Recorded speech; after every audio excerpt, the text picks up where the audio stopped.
After Portugal crashed out of the Euros with a 1-0 loss to Belgium, many people noticed Bruno Fernandes' abysmal performance in this year's Euros.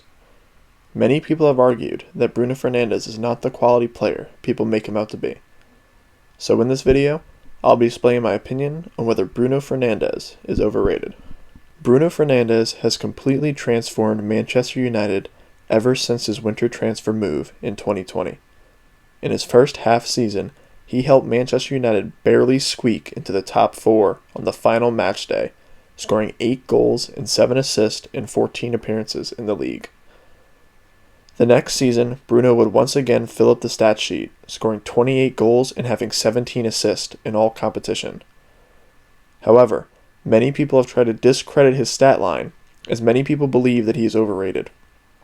Firstly, people say that he does not show up in big games. His first Big Six opponent he faced was Tottenham, where United would lose 6-1. Bruno would score the only goal that match for United, but it was a very late penalty, as he really had no influence on his game.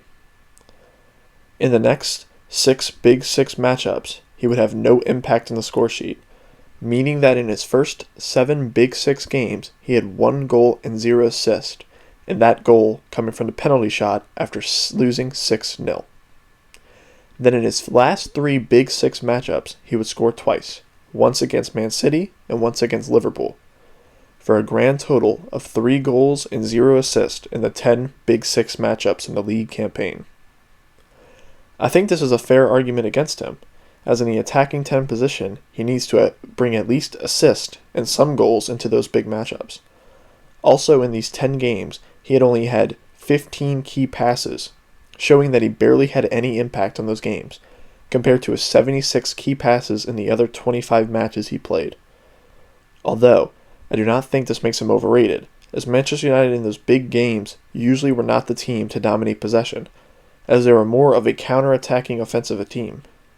So Fernandes found it much harder to get involved against teams less susceptible to the counter.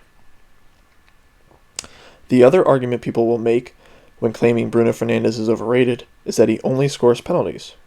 In the league, half of his goals were from the penalty spot, for a total of 9, which is a lot.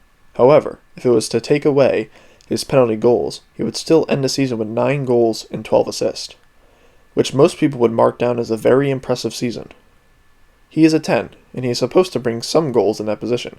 However, assists are much more important, and he is still one of the best, if not the best 10 in the Premier League, regardless of penalty goals.